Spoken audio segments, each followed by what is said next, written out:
Welcome everyone to the end of week 1 for the GLCC, the Gym Leader Challenge Circuit, which is the draft league that me and Central are co-hosting.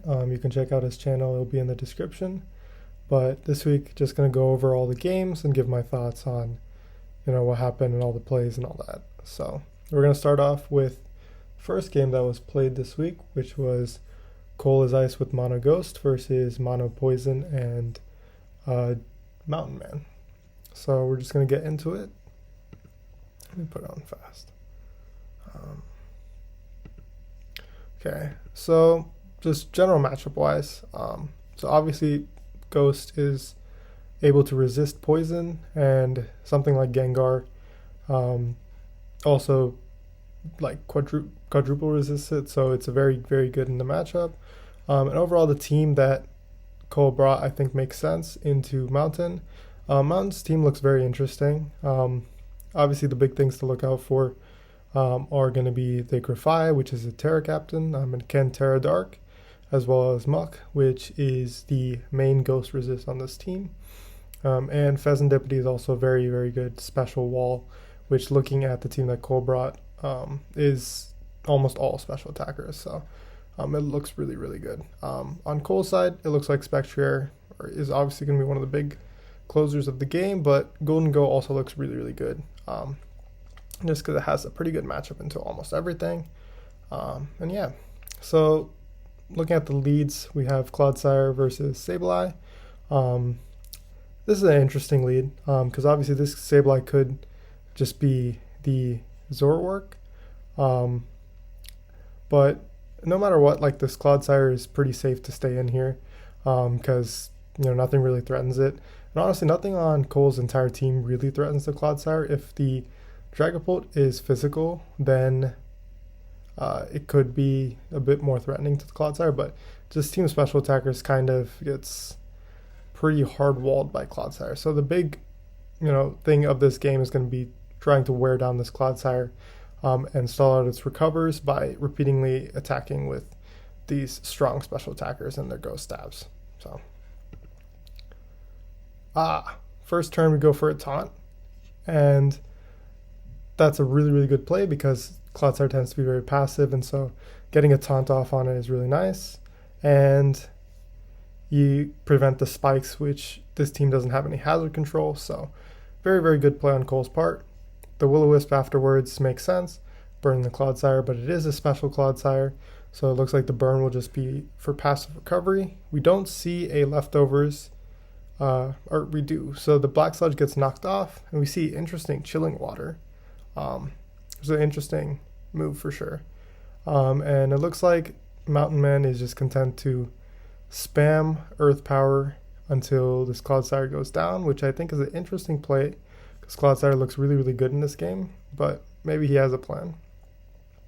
Okay, so he switches out to Muck, gets knocked off, which is really unfortunate because the Assault Vest is really good and could have been really useful, but being immune to Prankster, Will-O-Wisp is really nice, and getting the knockoff on the Sableye back is very, very useful as well.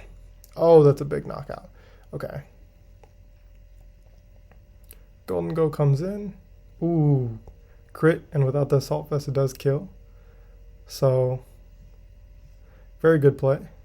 Looks like Sneasler. That looks like maybe some kind of Scarf set. It's pretty weak. But this Sableye is doing a lot of work right now. So Mountain goes into, interesting, it's Itemless Tentacruel. That's really cool. So that's for Poltergeist.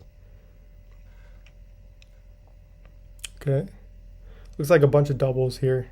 Swords Dance Pheasantipity is very, very interesting. With the beat up, oh, that's a crazy tech. That does actually kill the Golden Go. Or actually, yeah, it's 4 hits because the Muck died and we have the burn Clodsire. And beat up doesn't work if you have, beat up only hits the number of times that you have non-status Pokemon and alive Pokemon. So Golden Go does barely live, gets off of Make It Rain. Tentacruel comes in to flip turn out or just knock off which is really good. Gets rid of Pulse Leftovers, Infestation. Oh, it's a Trapping Pult set. It's a very, very good set for this. But losing Leftovers is very, very rough because it does mean that it doesn't get that passive recovery, so it can't do it multiple times. But we do see it is physical, and Tentacruel does have Flip Turn, which lets it leave the trap, but it's very, very low right now. It does let him get in Grafia for free, and the Swords Dance on the Protect is huge, especially with the Encore. And yeah, that should pretty much be game. I think Knockoff should just kill everything, especially with the Sableye really, really low. Spectre does outspeed, but it doesn't kill, and the Air Balloon gets popped, which means now the Unburden comes off and Dragapult is no longer even faster.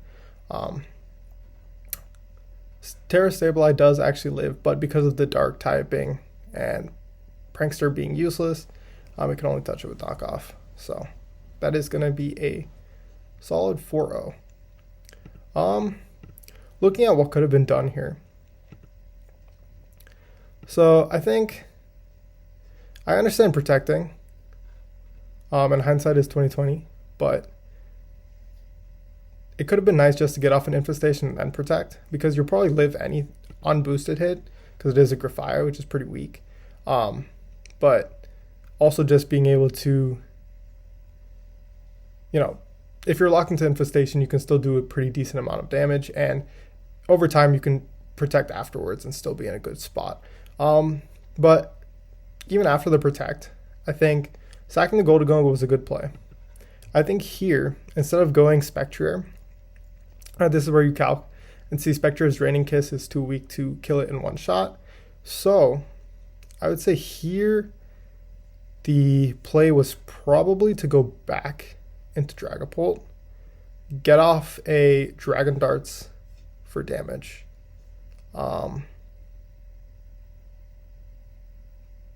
Yeah, actually, I don't think there was a winning position from this point. Once the Grafia got a Swords Dance up, yeah. Yeah, looking at it with the team that was brought, I don't think there was a winning position. So, yeah, very well played to Mountain Man.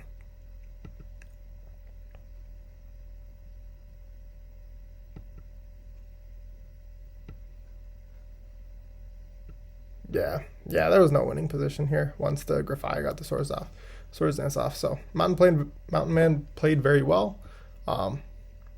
Brought right team with great sets and got a nice upset. So with that, we'll move on to the next game, which is going to be Exilus with his Fairy team versus Not Kai with his Fighting team. Unfortunately, this game was a forfeit loss because of the Urshifu single strike being brought when Urshifu Rapid was the Urshifu form that was drafted, but we'll still watch it just to see how the game played out. So we've got a Scrafty lead with Weezing.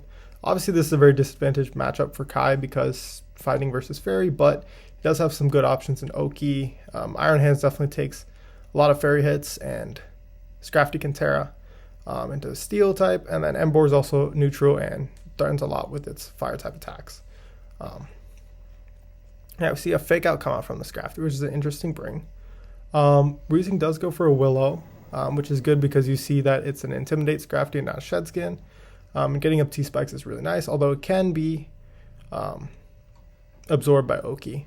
It does force in the Oki, which is really good because you get damage on it. You really want to force damage on this Mon for sure. Okay, now he goes for a Willow. This is a good play.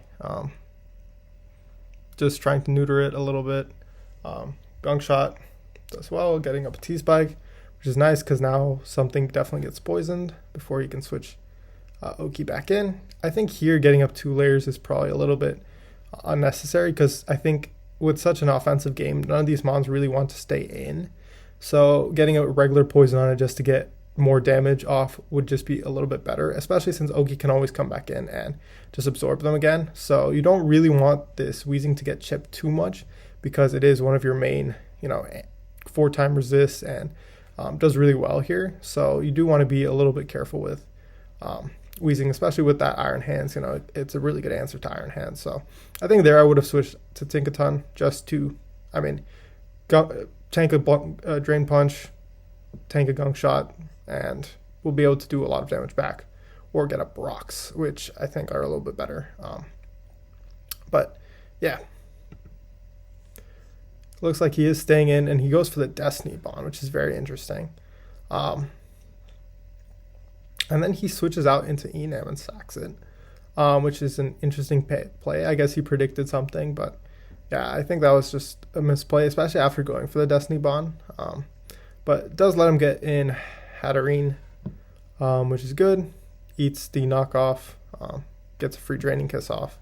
Interesting that Kai chose not to Terra here, but Poison Jab gets a crit and a poison, which is a bit unfortunate because Hatterene is really, really good in this matchup, but it is what it is. Oki comes back, and yeah.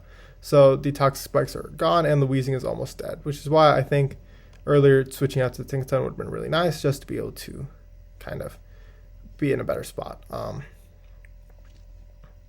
Yeah, Draining Kiss is really good.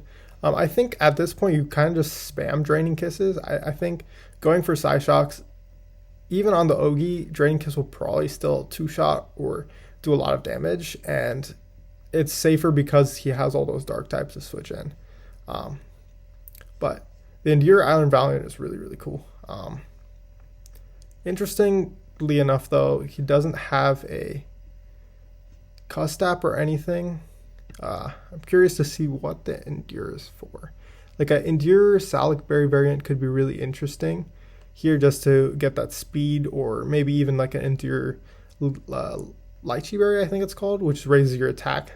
I think that could have been a really good strat here. But the Endure is a very cool bring. Oh, it's Endure Weakness Policy. Very interesting. Okay. Yeah, but unfortunately, Spirit Break is a little weak. I think, prep-wise, I think bringing a special Iron Valiant would have been a little better.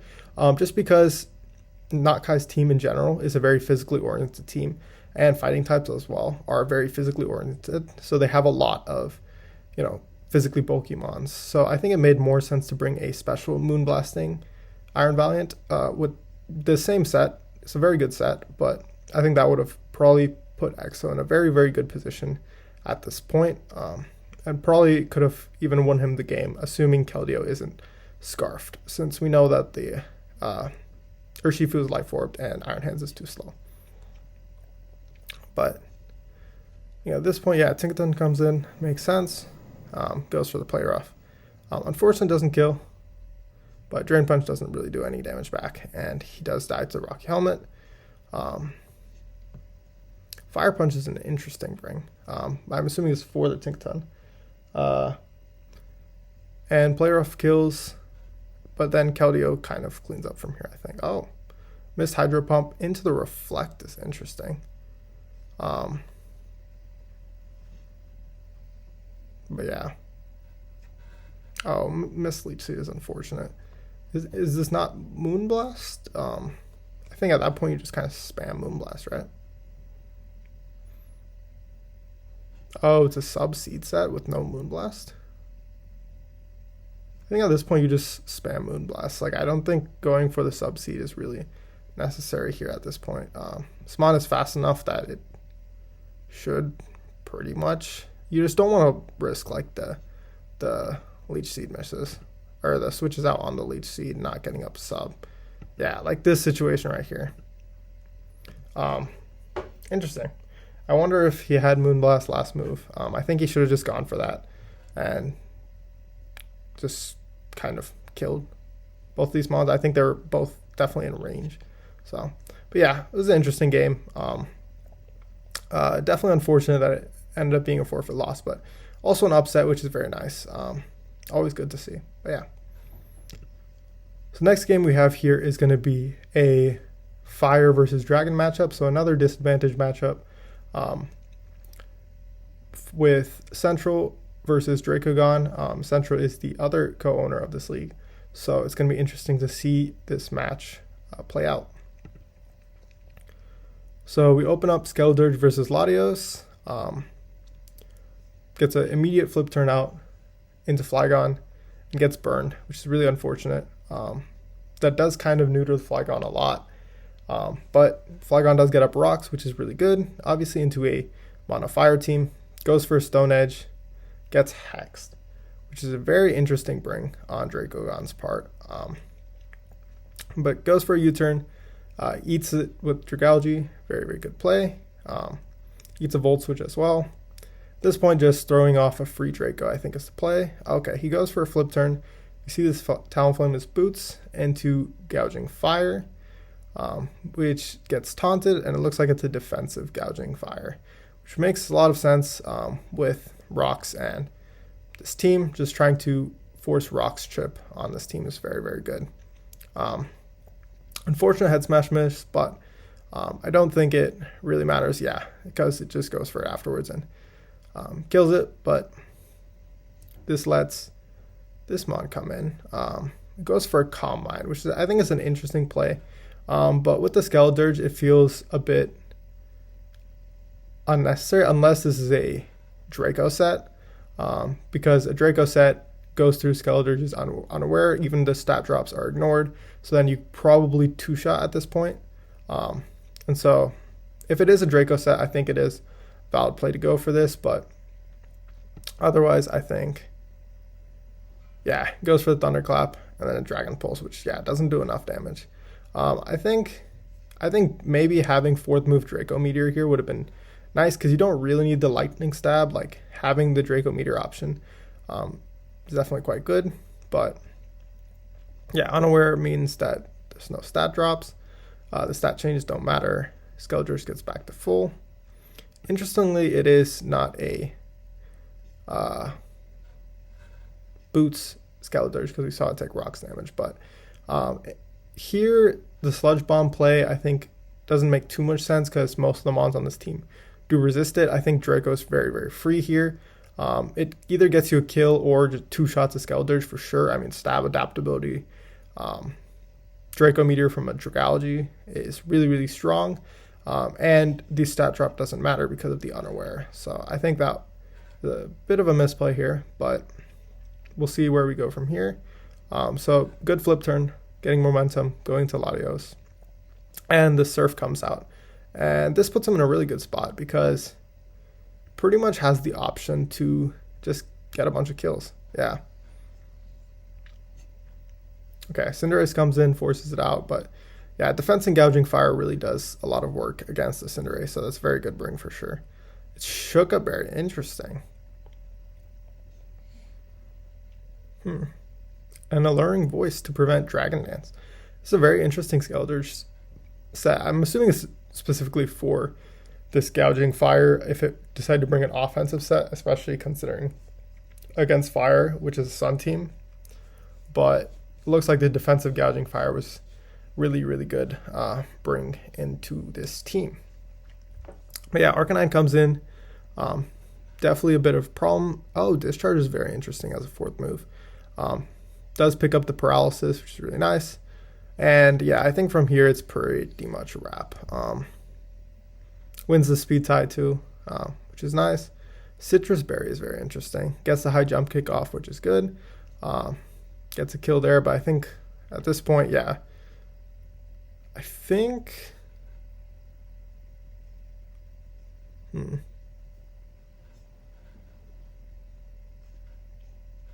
I think this is the best way to play out this endgame, because you don't really need the Gouging Fire, and it does kill Moth with the Earthquake at the end. So, and if it kills you, then you always have your Dragalge to come in and just end the game. So, I think overall very good game from both sides. It was definitely a really tough matchup for Fire. So, I think the Terra there at the end is probably not necessary, because you can definitely live at least two more and probably just Draco it down. But I get the point was to just kill it instead of having to Draco it twice. So, I mean, if you knew that it guaranteed lived, which I guess it did live a crit, so probably a good play. But very interesting game, very tough matchup for Fire, but looks like Central pulled it out, so good game to both of them. The next match we have is another extremely disadvantaged game, which is the mono ice versus mono grass, which is definitely a tough matchup. But it looks like these three right here are really going to be kind of hard carrying this matchup because Ogrepon's neutral, Zarude has CC, and triple arrows definitely does a lot of work. But it looks like blue brought a lot of hyper offense in this matchup, so we'll see how this one plays out. Okay, lead Abomasnow, snow warning, of course. Immediate trick, interesting. Takes the blizzard. Honestly, I think on lead, probably leading Ogerpon would have been the best kind of lead that you could have, just because into this team, right? Leading Ogerpon only loses to bundle. And I mean, bundle is kind of just a problem anyways, but against bundle, you have the option of going into Sinistra, trying to pivot around it, or even going into the Rotom Mo, which definitely probably eats a hit and can, with the Trick Scarf, or I guess Trick Flame Orb, has a good potential to be able to Volt Switch out, or could just, sack itself to put you in a decent position to bring in Zarude, which I'm assuming is Scarf in this game. But yeah, I think leading Rotom kind of puts you in a disadvantaged position in almost 4 of these, actually all 5 really. Yeah, it's really just bundle that it really even threatens if it's like a Yachi set, which this one clearly wasn't. So I think maybe leading Ogerpon could have been a better play here. But I see the Trick Flame Orb, which is very interesting. Ice Shard does pick off the Rotom. Decidueye comes in, which makes sense. Does eat a Blizzard. Tailwind is very cool. So this is a form of speed control. Aura Sphere is interesting. I think Triple Arrows is just better. It's Decidueye's like signature move, and I think it definitely probably killed Abomasnow. Maybe not because of Snow Boost. So it's an interesting idea. Gets up the Veil, which makes sense. Switches into Ninetales to take the Aura Sphere, and I guess he just Blizzards again here. Yeah. Yep. Ooh, the freeze is really unfortunate, especially on Ogerpon. Yeah, from that, I think that kind of just wraps up the game. I don't think there's anything that takes a Blizzard. Yeah. Huh. Blizzard miss does put him back into it. He does get a Tailwind off. So sacks the Abomasnow to get it back up Hail. And yeah, now he just goes back into like bundle and clicks Blizzard 3 times and should pretty much win, or Ice Beam. Yeah. So this is definitely a wrap. Yeah, because the booster speed. Focus Punch is really interesting tech, but CC is probably just better. There's not really. Yeah, I guess the Focus Punch is for the Aurora Veil turns, but I think just having CC to be able to kill any mon with the Scarf Zarude is probably a little bit better. But yeah, I mean, this is just a really, really tough matchup. Ice into Grass is just almost unwinnable, really, unless you play like out of your mind and get a few misplays to help you along the way. But yeah, well played to both of them. Sash for Izion. Not actually. But yeah. GG to both of these players. GG to Blue. GG to Taxing Python. Yeah, it was a good game. So next game we have here is Shattered versus Lunar Echo with Mono Dark versus Mono Water. This is interesting because this is actually the number 1 team on the power rankings versus the number 2 team on the power rankings. So we will see how this match goes. Looking at the bring, very interesting. Looks like Meowscarada goes kind of crazy. It's going to really depend on the Toxapex and the Pelipper sets. This does look like a good rain matchup, but without any of the rain sweepers, which is interesting. So it's just going to be pretty much Manaphy and Greninja taking advantage of that rain. And then Quackable is going to be really key in this matchup to Aqua Step up or Rapid Spin up and do a lot of work with the close combat. One thing to watch out for, Murkrow has some Prankster Sunny Day, which could be pretty good to reset rain. And yeah, Overquill can set up T-Spikes, can set up Spikes, which definitely this team struggles with because it has no hazard control outside of Quackable, and if Quackable is spinning, kind of puts you in a good spot with Jugu being able to come in and hit those Hurricanes, which it also gets for free in the rain. So we'll see how this plays out. Lead Masquerain makes sense. Outspeeds the Greninja, threatens it out. Goes for an immediate U-turn. Definitely an interesting play. I think I would have just gone for a Flower Trick just to scout the damage on Toxapex and just to see what set it is, right? Because you always have this free Umbreon pivot into Toxapex. And so you don't really need the momentum. And Flower Trick ensures in case he stays in with Greninja, nothing untoward happens, as well as it also just lets you scout out some of these sets and see if this is like a Spidef Toxapex or if this is a Fizdef Toxapex, and you can go from there to kind of see. Yeah. But you're going to see a pivot into Umbreon. We're going to get up a Wish. We're going to let the Umbreon get Toxic, which I think is, yeah, a bit unfortunate. Yeah, I guess there's not really that much of a way to avoid it besides, going into Overquill. But you don't really want to get Scald Burn. So, yeah, I think that's fine. So the Quagsire does comes in. You get a Swords Dance off, which is nice. Gunk Shot does 22%. Crit Body Press. I think staying in and going for more Gunk Shots here is not really the play, just because you know that this Quagsire is unaware. It's not taking any kind of damage. So this is a very good opportunity for you to get in your Masquerain and just start clicking buttons again. Because you know that this Quagsire is really not doing too much.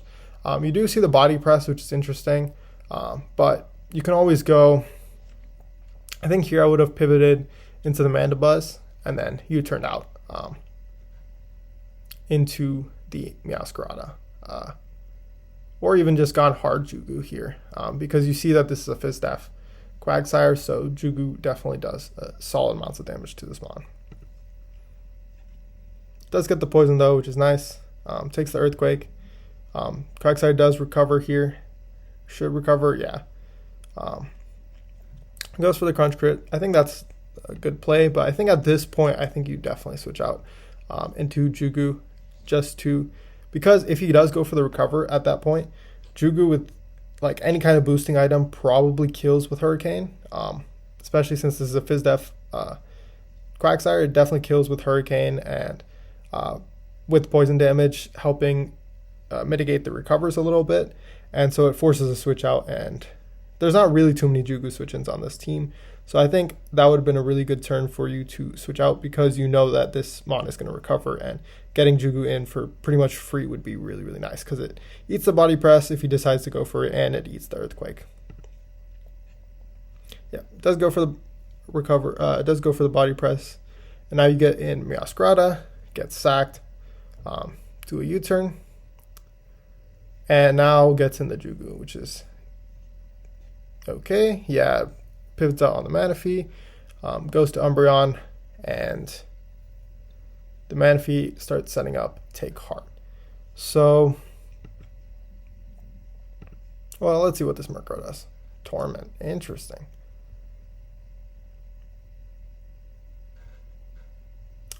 Yeah, I guess that makes sense. You don't want to risk Meow.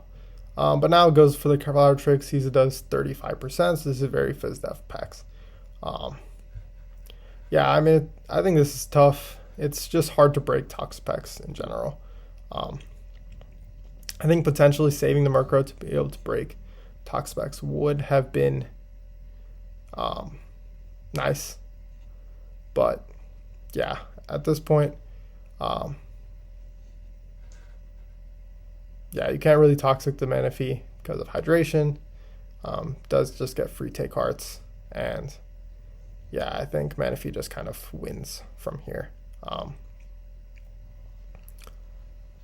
Yeah.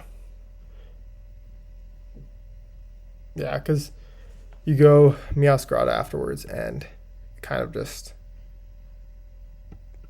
forces and Toxapex, and then you kind of just lose. Yeah. Yeah, definitely tough matchup. Thunder Punch is interesting. Does hit Toxapex super effectively. I wonder, does Thunder Punch two-shot? Because if Thunder Punch does two-shot, I think you just go for it at that point. Because I don't think you don't really have another play, right? Umbreon doesn't really do anything to this. So you're really only, like, real win condition here now is to go for that Thunder Punch, try to get like a paralysis that then causes this to get parried, or if it doesn't attack you and you can just get another Thunder Punch off, then you probably two-shot this Toxapex, and if you two-shot the Toxapex, Thunder Punch should be able to pretty much clean from there. You'd probably need a little bit more chip on Quack, but yeah, I think at this point, I think you just kind of have to go for that Thunder Punch, double Thunder Punch, and see if you can get a para and somehow beat this Toxapex. But yeah, at this point, Umbreon is just setup fodder, so I would have just clicked Toxic there, honestly. Or Foul Play, yeah, which good. But now Quack just goes for that close combat and should kill the Umbreon. Oh, I don't know if it killed without the crit. But yeah, I think that probably just wraps it up. I mean, you go Meow, you click Thunder Punch. Yeah. Yeah, and the Toxapex comes out. Yeah, I think you just have to kind of go for the Thunder Punch at this point. Yeah, Earth Power does not enough. But I think, let's see. Yeah, good double into Meow. But yeah, I think just playing too conservative with the Meow. I mean, Toxic doesn't really matter because you have enough turns to because it can't Toxic and recover, right? So if you click Toxic and you on the turn that you get Thunder Punch, and then you can Thunder Punch twice, you might be able to win this. This kind of doesn't really get you anywhere, especially if this is Battle Bond Gren, because if it gets off its Battle Bond, you pretty much lose the game. So it's not Battle Bond Gren though, it's Protein Spikes. So it gets up a Spike. Meow comes in, clicks Thunder Punch, but it's a Protein. So yeah. Yeah, that was a good game. I think the Meow was just played too conservatively at the end. I think just going straight for those Thunder Punches to try to two-shot the Toxapex, especially after it had taken a little bit of chip. Toxic doesn't matter on the Meow because you don't need that many turns, right? Gren dies to one Thunder Punch, Quack was in range of one Thunder Punch, and the Pelipper was also in range of Thunder Punch.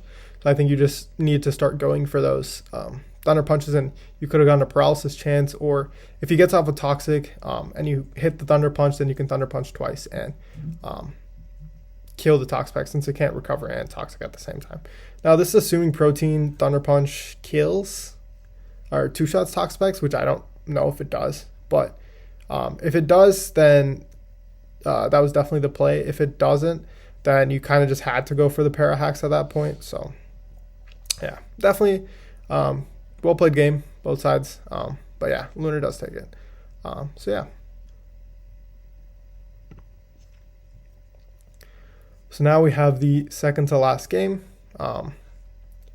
And this is Lost Lotto with Mono Psychic versus Autolith, which is Arc, with Mono Bug. And this is a very interesting matchup because Bug technically has the favorable matchup into Psychic, but Lost Lotto has a lot of good options in Indeedee, preventing first impression with its Psychic Terrain, Delphox being neutral and a good offensive option against Bugs, Rock Mighty Cleave with Iron Boulder also being a really, really good option into this team especially.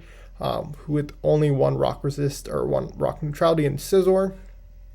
And then Slowking is just immune to special bug moves and walls out the Volcarona, which is the biggest threat on this side.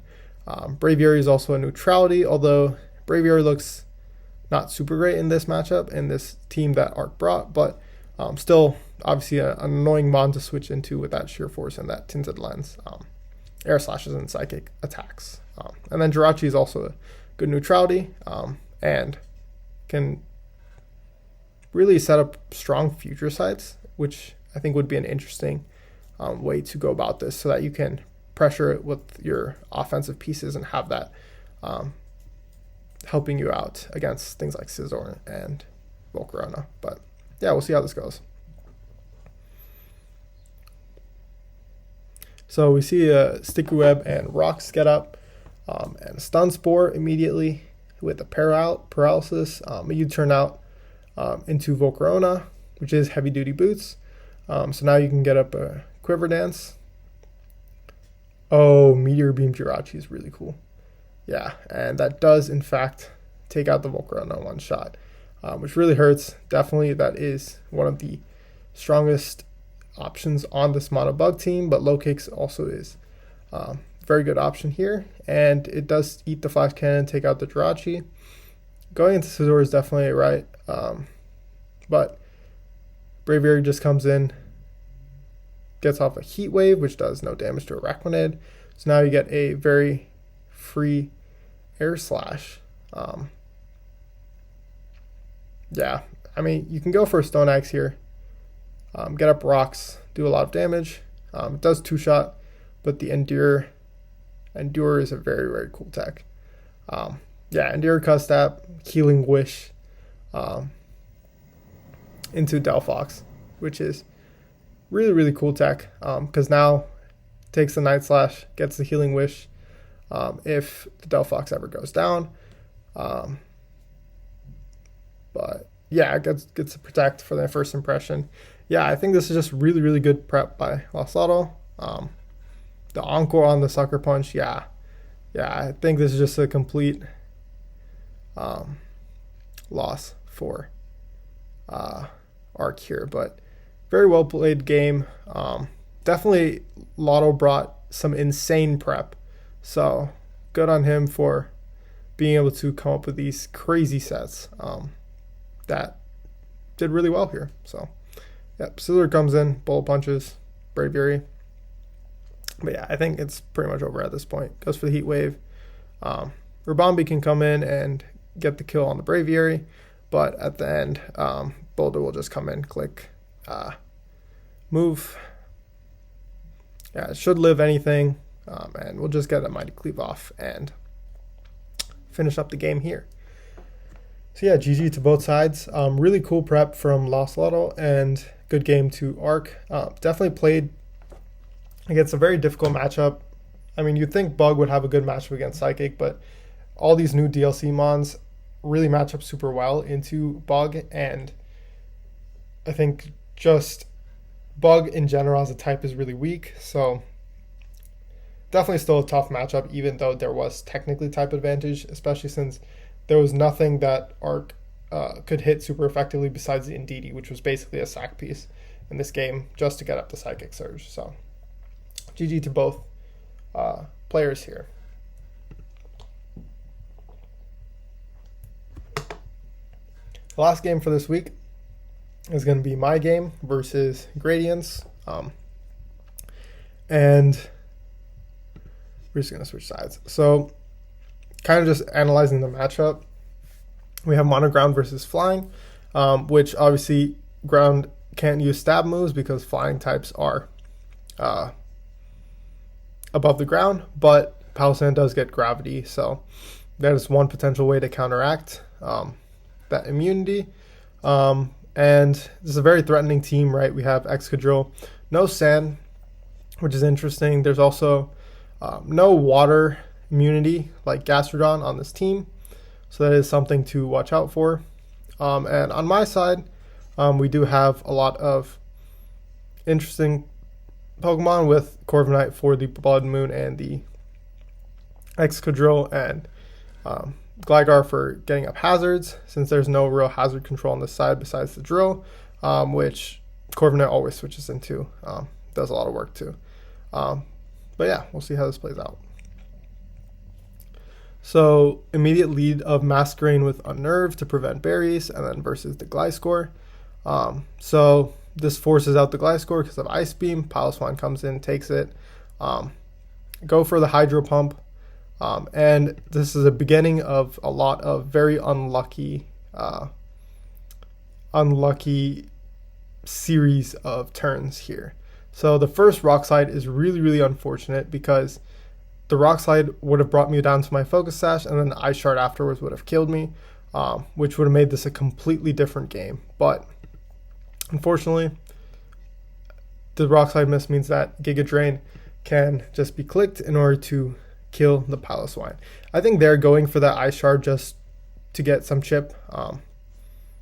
Would have been nice, just to break any sash, just break the potential sash, but also just, Piloswine's going to die anyway, so might as well get off some last ditch damage. I know Gradients did mention that this was the wrong team. So bringing the Garchomp here with Focus Sash, it was meant to be a Focus Sash, but it wasn't. So the Ice Beam comes out, kills it. And then Palossand comes in, Terra's here. I go for the Quiver Dance. Palossand has Rock Slide, which does bring me down to the Sash, and then Ice Beam crit freezes here. Without the freeze, without the crit, Ice Beam does about 45%, and so the idea was take my 45% damage. It gets killed, and then I go into Lando and just click a really strong Earth Power, or click a really strong Grass Knot. But of course, crit freeze happens. Palossand gets frozen, and that pretty much wraps up the game, because from here, Masquerain is faster than everything with the Quiver Dance, and I hit the Hydro Pump on the drill, which was the last Mon that lived the Ice Beam, and yeah, Ice Beam will just clean it up. So definitely the crit freeze was super unfortunate, as well as the first Rock Slide miss. Without those, it would have been a completely different game. Without trading Masquerain for the Piloswine, and then I would have probably gone into something like Corviknight, clicked U-turn, and gone into Lando, and basically play the game from there. So yeah, really unfortunate the way this turned out. So sorry again for the hacks, but yeah, that's going to be the last game for this week. So just to conclude, there was a lot of good games this week.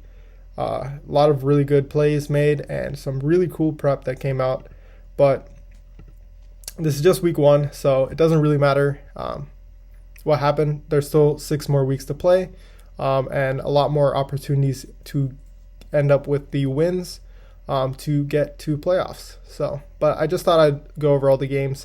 This is the first time that I've watched all these games. I decided to kind of save them all for the end of the week so I could do this. And I might do this every week, depending on time. So, yeah. I think that's pretty much it. All right, I'll see you guys next week.